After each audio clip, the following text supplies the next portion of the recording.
One of the things I love about the European conference is the diversity of not only functions but different regions and countries that are involved. I think there was over 18 countries at this year's IBF Business Forecasting Conference in Amsterdam. One of the biggest differences to the US is language. So you all speak the same language. And in Europe, most people speak English, but not everybody. I've been hearing one number forecast now for the past 10 years. As I mentioned today, I think this is an obsolete concept. You cannot disappoint a customer on e-commerce because straight away you're going to post something against you. If I go clothes shopping, if I go shopping for a new dress, I'll order it in 3 colours and 2 sizes. And then get it at home and try it on and send the photo and sometimes send them all back.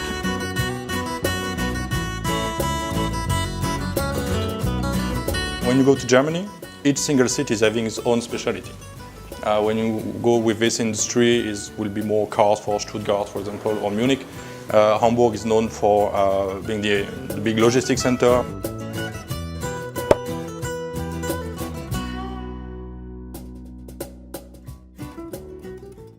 This has been a really great conference in Amsterdam. One of the things I think it keeps coming up at all these conferences is we keep talking about a one-number forecast. I've been hearing one-number forecast now for the past 10 years. There's a lot of different opinions on it. I have an opinion on it. I know you have an opinion on it. So I want to hear your opinion first. No.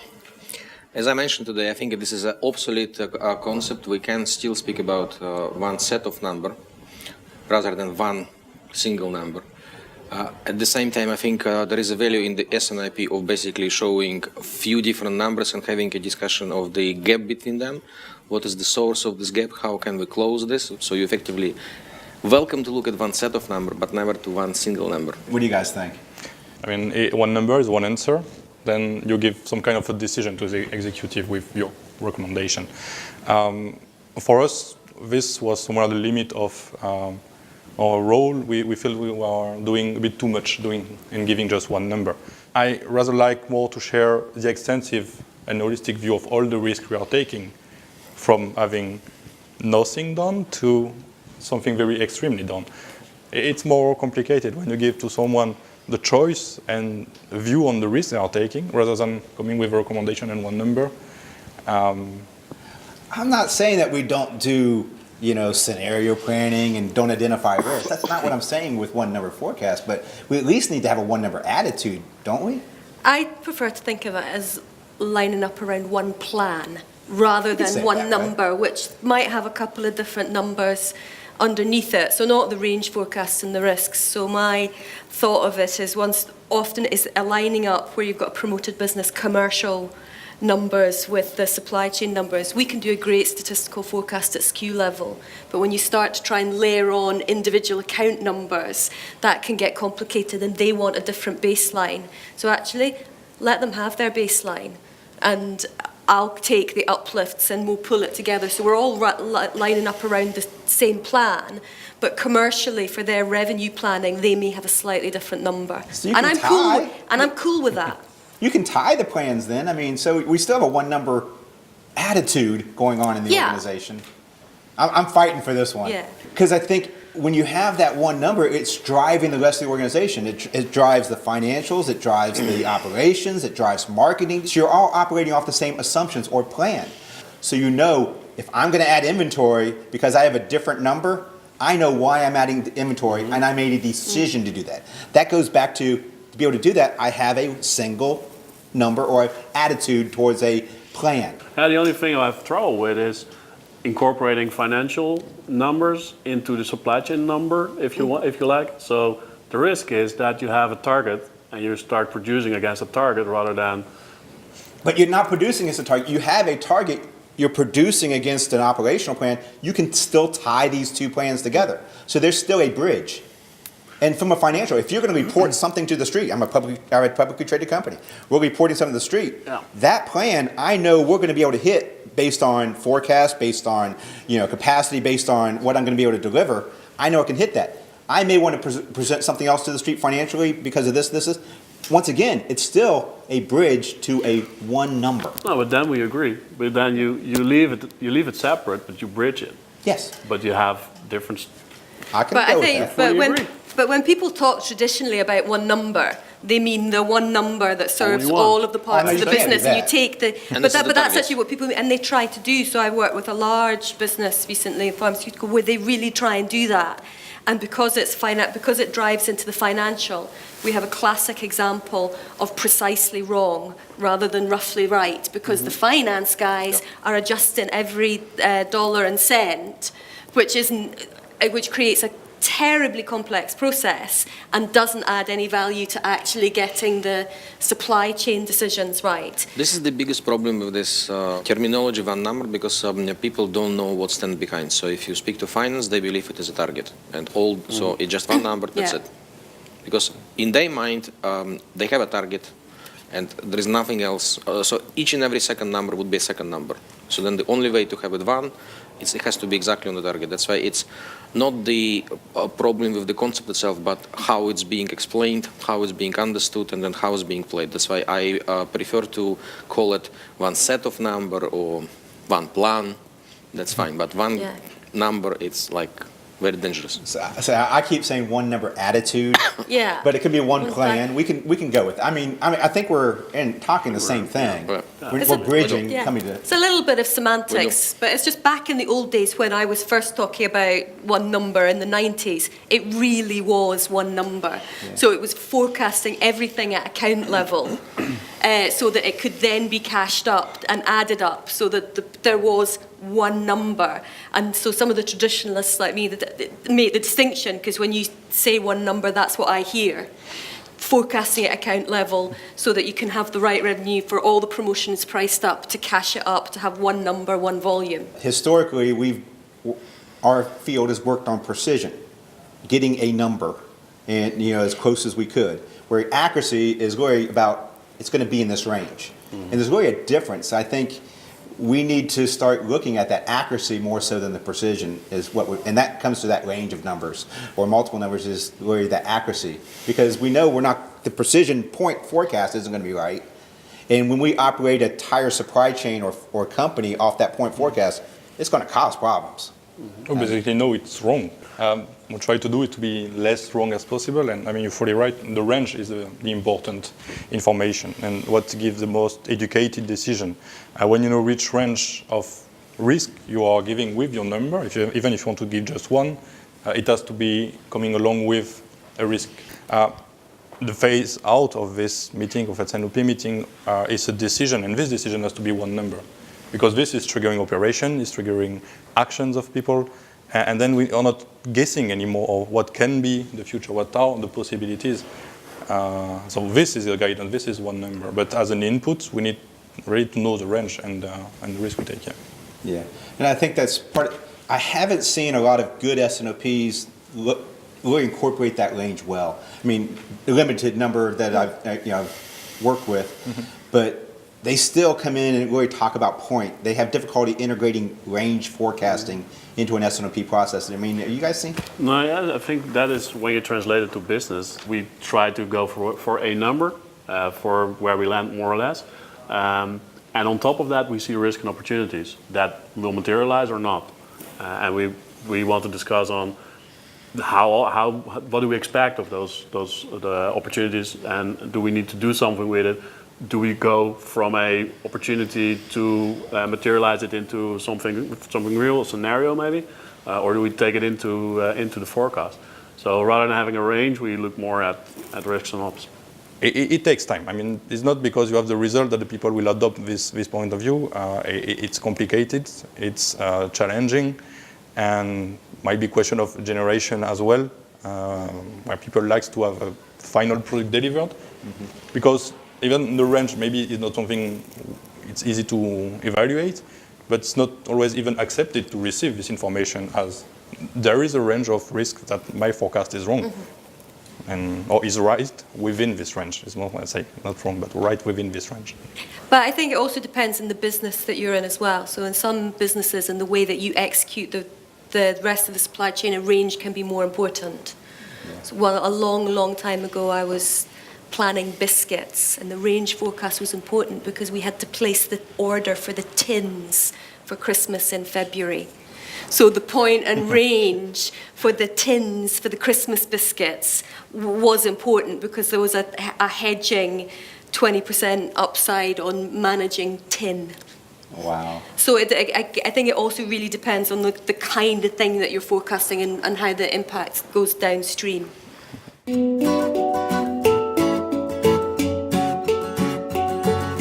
One of the things I love about the European conference is the diversity of not only functions but different regions and countries that are involved. I think there was over 18 countries at this year's IBF Business Forecasting Conference in Amsterdam. Not only is there different input, I mean, there's a diversity as far as planning. I want to hear how it's different for you guys than planning than it is for me. One of the things that's unique, I mean, when we have a state, I'm not really worried about demand in the next state. Where you guys, next country, you're going to have different types of being able to sell in different channels that we don't have to deal with. We all have Amazon, but as far as big boxes versus the mom and pops, everything's going to be different, I'm sure, for you versus what I'm seeing. It is very different in Europe, obviously. So it's all start, I think, from the promotion. So you cannot sometimes you cannot sell the same product in all these markets because of the different regulation or norms. You obviously have different currencies, so you need to have different pricing strategies. You have different sometimes even cost because you have to supply from different source. So it all started on the marketing and sales. Then it's being very complicated on the type of merchandising you can have. So even though you can have the same product, you cannot promote this in the same way. So you have to recognize that the way you merchandise the product may be different in Germany versus Poland. And finally, it comes to the distribution in the market. So, for example, when you ship to Russia, because it's a very big country, it may have some additional network of the distribution centers of branches there, which you don't need to have in Germany because you can supply whole Germany from one center because it's kind of relatively small and good roads. So it means that you for each and every country where you sell, you need to sometimes have a very different logistical setup. I mean, are you forecasting very individual channels and countries? And I mean, it's market by market, and in most cases, channel by channel. Some of them, probably some of that you can somehow automate, so you can use a proxy market. So if you did a forecast for France, maybe you can use it as a proxy for Belgium, but then for most of them, it's going to be different forecasting. Most places I've worked, Austria never gets a look in. It's just Germany and Austria, and so there's a little bit of grouping. But the main markets are usually forecast separately. You might get UK and Ireland put together as well as a group because they're sort of next to each other and similar in profile. But generally, you're forecasting the country's different because depending on what you're selling, the retail landscape within the markets in Europe is so different. So the landscape that we have in the UK, if you're looking at retailers, if you're in food or beverage or something, massively dominated by 4 big retailers. Whereas if you go to Spain, there's a huge different diversity of, there's a couple of big people like a Carrefour or something, but then much more distributed among smaller retailers. So the markets are so different and so more complicated across Europe. You have to treat them differently because the consumers don't behave in the same way as well. I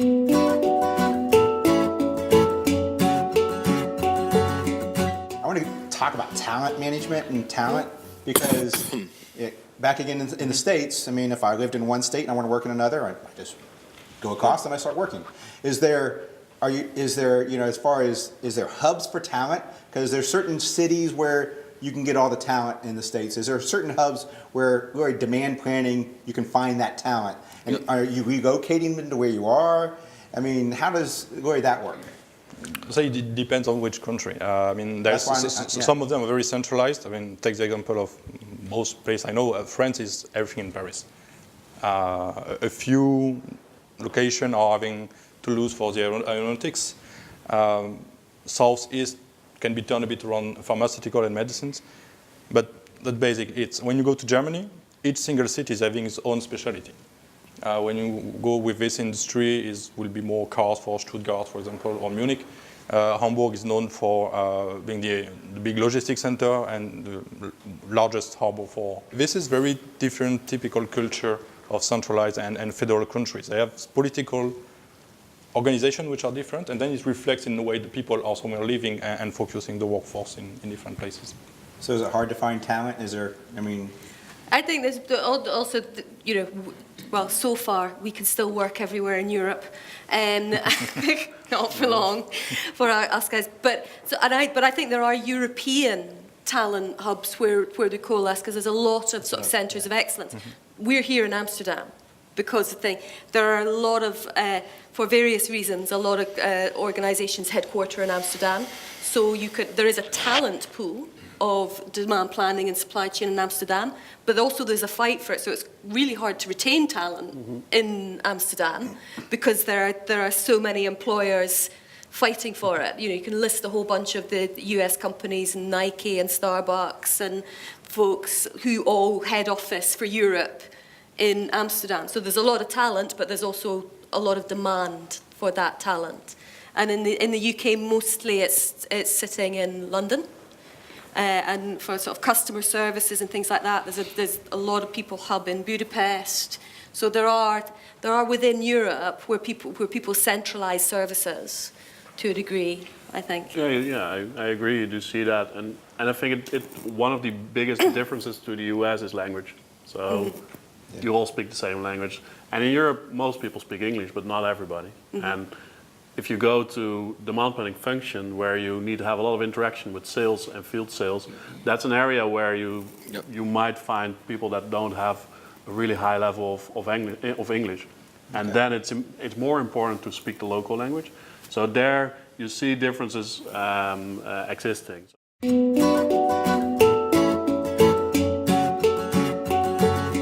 we have something in the States called the Amazon effect.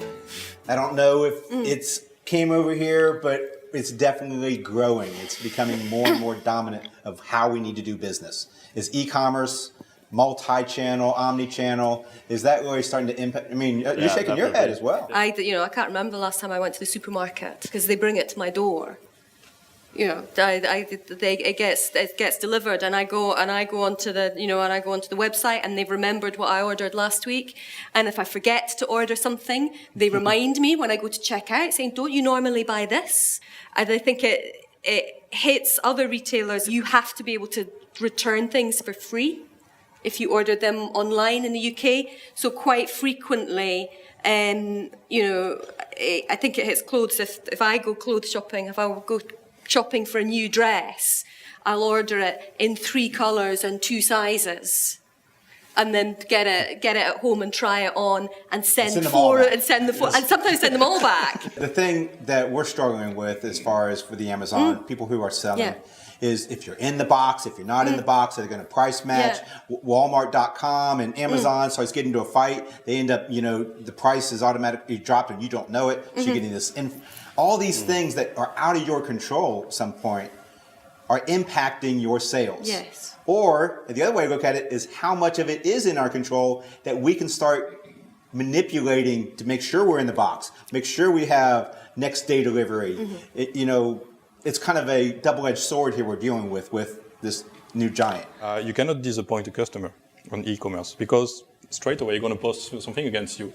Mentioned that delivery was too late, that the package was damaged, and this visibility that you get on e-commerce can somewhere be magnified way too much in regards to what was actually the problem, but it's a bit both side coins.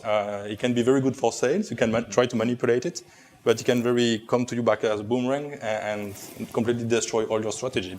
But there's I forget what the name is, the Amazon button. So they're doing the thing where you press the button and get toilet roll delivered. And now, I don't know if anybody's using them. I think it's madness. But I'm hearing that soon they're going to be able to tell what's in your fridge and do your order for you. The Internet of Things. The Internet of Things, yes. And I think that's the next level of that, disruption stroke opportunity. Because if you're a brand and you get the branded button, then they're always going to be ordering your brand rather than maybe the one that's on promotion that they see advertised.